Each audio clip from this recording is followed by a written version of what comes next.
Maestro Raúl, esa crisis migratoria que preocupaba tanto a Estados Unidos resultó en 2016 en la deportación masiva de miles de migrantes desde su frontera y también desde la frontera sur de México. Exacto, es en parte causada por la falta de seguridad humana. Bueno, maestro, pues ese fenómeno es inquietante y se relaciona con el tema a tratar hoy en nuestro periódico escolar, que será el concepto de seguridad humana. Ajá. Voy a encargar el artículo a nuestros reporteros. Gracias, maestro.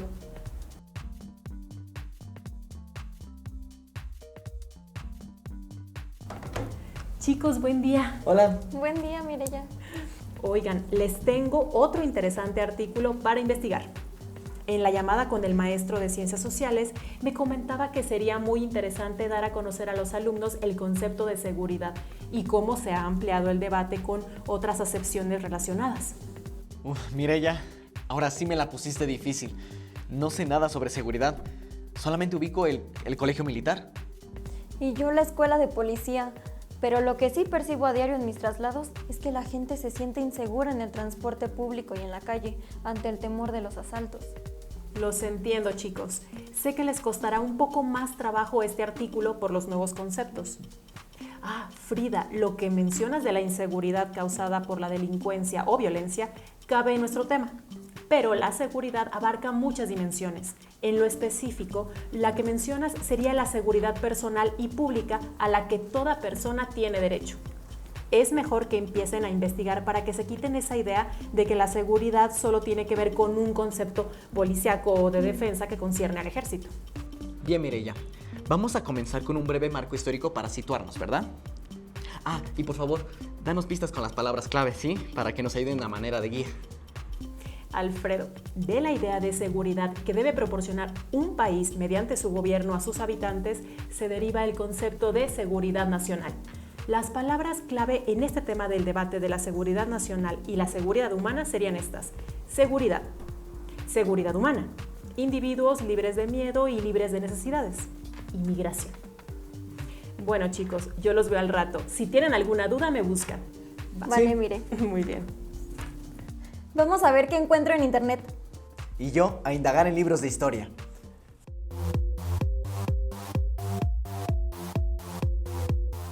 Mira lo que encontré. Antes de la Primera Guerra Mundial, la seguridad se entendía en su concepto clásico occidental, por supuesto, que era proteger la soberanía y el territorio de un estado. Lo que buscaban era preservar el sistema de estados y evitar caer en un orden imperial. Lee más, por favor, Frida. Es que me confundo.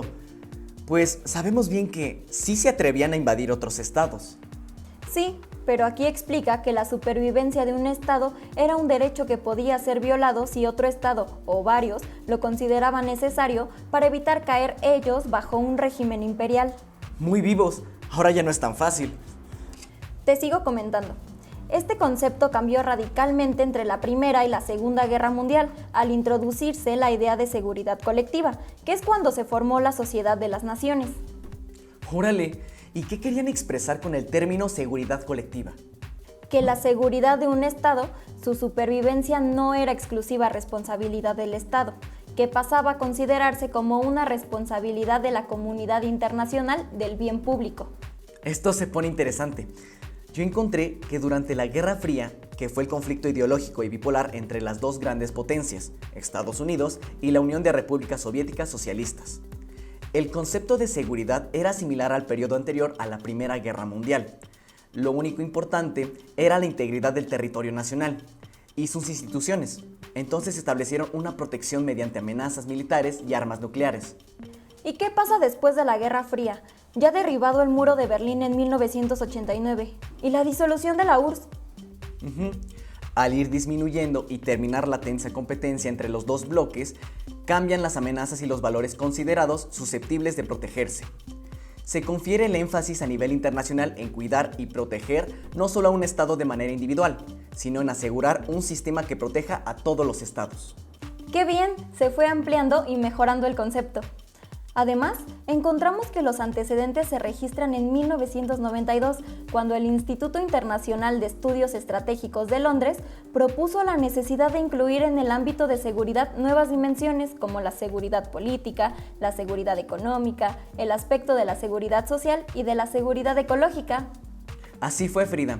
Y en 1993, el Programa de las Naciones Unidas para el Desarrollo estrena el concepto de seguridad humana, que incluye otros valores a proteger como la seguridad física de las personas, su bienestar, los derechos humanos y el mantenimiento de la biosfera. O sea, quiero entender que de una idea de seguridad nacional de un país se pasa a una seguridad entre países, la cual se va afinando para enfocarse en la seguridad de las personas, ¿no es así? Pues se escucha muy bien, pero me inquieta que los países que asumen este concepto ampliado de seguridad sean los denominados centrales, o diría yo, desarrollados. Me acuerdo bien que acabada la oposición entre los bloques este y oeste, se reemplaza por la brecha norte y sur, o centro-periferia. Entonces, ¿tu preocupación se debe a que en los países no desarrollados se siga identificando únicamente al Estado como el objeto de la seguridad y no así a los individuos? En general sí, y no solo es eso, se llega a confundir la seguridad del Estado con la protección de un régimen político. ¿Te parece si buscamos a Mireya? Creo que ya tenemos bastante información.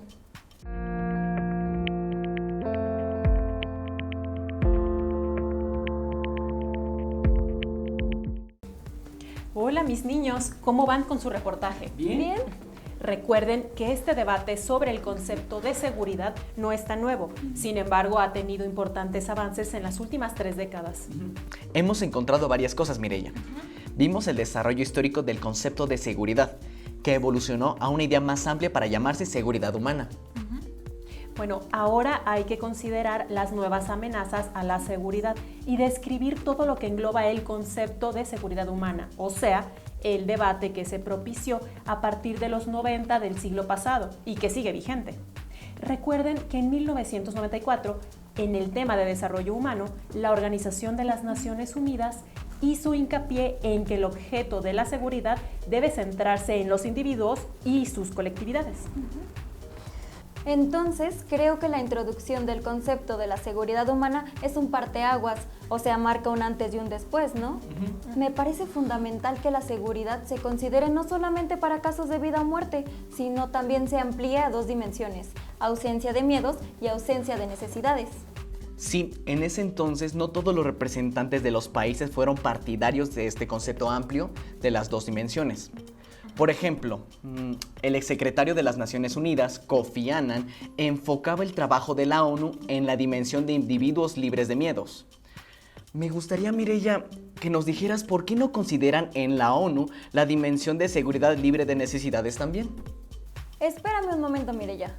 Solo quiero agregar que Canadá también eligió la vertiente minimalista, que limitaba el concepto de seguridad humana a las situaciones graves de violaciones de derechos humanos y de conflictos violentos.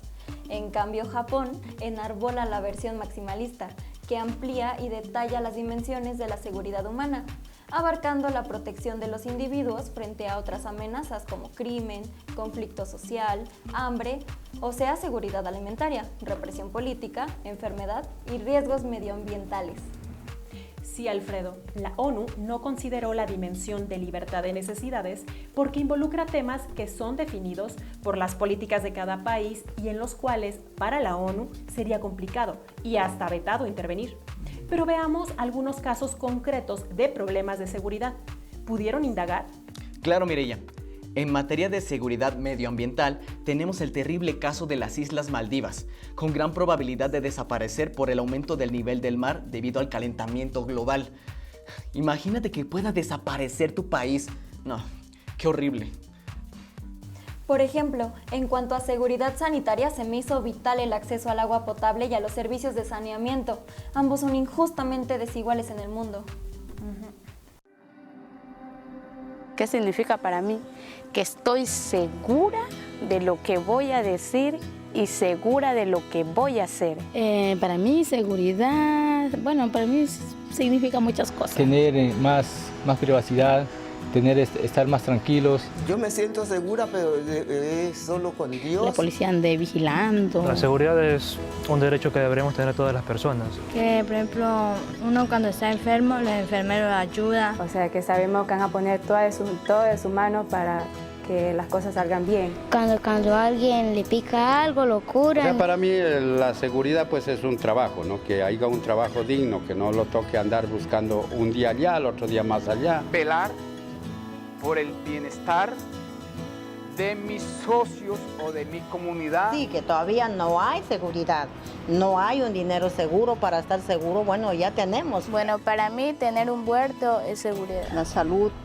Dijo, sin salud, uno enfermo, ¿qué? No podemos trabajar. Va desde el aspecto de vivienda, desde el aspecto de seguridad humana, va desde el aspecto de alimentación. Para mí la seguridad es el hospital, la policía. La seguridad también decimos Osana, es bien, vivir bien. Sentirme seguro donde vivo. Seguridad es tener confianza entre nosotros mismos y las parteras. Por ejemplo, en proteger a mis hijos, mi hogar, ver que todo esté bien. Nosotros podemos sentir seguros, ya sea con nosotros mismos o en el medio donde nos rodeamos. Si no estoy segura, no puedo decir sí.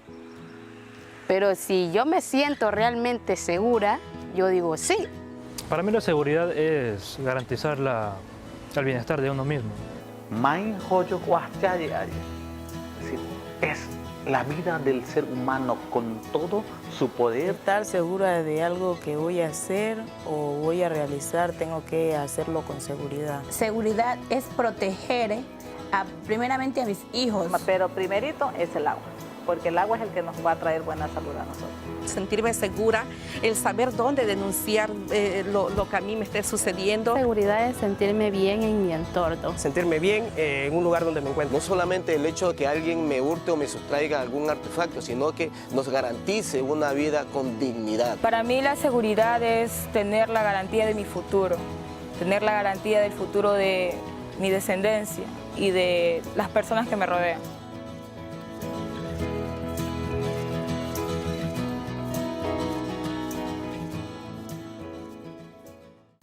Qué interesante es ver lo que cada persona asocia con la idea de seguridad. Me quedé pensando en lo que yo contestaría. Más bien hice una asociación del tema general de seguridad con el tema de desarrollo que nos ocupa en esta investigación. Mi reflexión parte de que un ser humano desde que nace necesita contar con seguridad y protección. Así el Estado debe propiciar un desarrollo adecuado en los ámbitos de alimentación, educación, empleo, salubridad, derechos civiles, etc., garantizando la seguridad de sus habitantes. Ahora es momento de profundizar sobre el concepto de seguridad con la doctora Úrsula Oswald.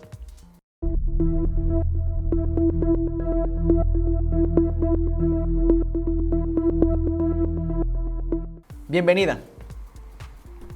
¿Cuáles son las principales amenazas a la seguridad en México y cómo se podrían resolver? Mira, hay múltiples amenazas que tenemos en México. Yo creo que la peor es la pobreza y la desigualdad, ¿no? O sea, ese es un tema, pero es un tema tan viejo que ya se nos olvidó que existe. El otro son cada vez más importantes los desastres, ¿no? Por una parte tenemos inundaciones, por otra parte tenemos sequía, tenemos pérdida de cosechas, tenemos hambrunas, por lo tanto, en muchas partes de nuestro país y se nos olvida. Tenemos, por otra parte, violencia física, violencia emocional, ¿no? Y violencia de género, o sea, son temas cruciales que existen. Pero estos son así los temas más cruciales en términos de amenazas que tenemos.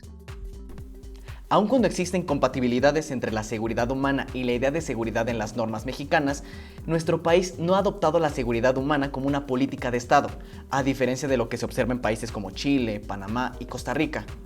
¿Por qué? Mira, por una parte, tendríamos que decir qué es seguridad humana, ¿no? Y entonces podemos decir mucha de la parte de la seguridad humana está aceptada, al igual que en Chile, donde tampoco podemos decir, o en Panamá, donde tenemos un montón de lavado de dinero y donde tenemos muchos edificios y construcciones precisamente ilegales, etc. O sea, ¿qué es seguridad humana? Y creo que este es crucial. Es un tema muy complejo y la seguridad humana tiene una enorme ventaja porque empieza desde uno mismo, el individuo. ¿Y qué es la securitización y su relevancia actual? Mire, la securitización es un término bastante feo, o sea, suena muy feo en español, pero pues es un anglicismo que estamos usando y lo inventó un investigador de la Universidad de Copenhague, Ole Weber. ¿Y qué significa securitización? Y sí puede ser muy útil en momentos de emergencia que lo podemos utilizar. Es cuando un actor declara un evento o un proceso de absoluta emergencia. Damos un ejemplo. El secretario de las Naciones Unidas va a la COP26 a Glasgow y dice el cambio climático es de absoluta emergencia. Eso sería el pronunciamiento de este tipo de procesos. Entonces, la gente, el pueblo, la audiencia, dependiendo, tendría que aceptar esta securitización. La seguridad humana parece ser una parte central en la discusión sobre la seguridad. ¿Nos podría explicar la importancia de este concepto y por qué las naciones deben tenerlo como parte importante en el diseño de sus políticas públicas? Pues sin duda alguna, si no tenemos violencia, no tenemos asesinatos, todo el mundo tiene alimentos, calidad de vida, bienestar, vivir bien, como dirían los indígenas aymaras, ¿no? Si no tengamos desastres o eventos extremos, no los podemos evitar, pero tengamos un gobierno que nos está simplemente protegiendo para que no nos pase nada, ¿no? Para que no haya muertos, para que no haya daños en nuestro patrimonio, pues esto se llama adaptación y se llama resiliencia para poder resolver en un momento dado el problema.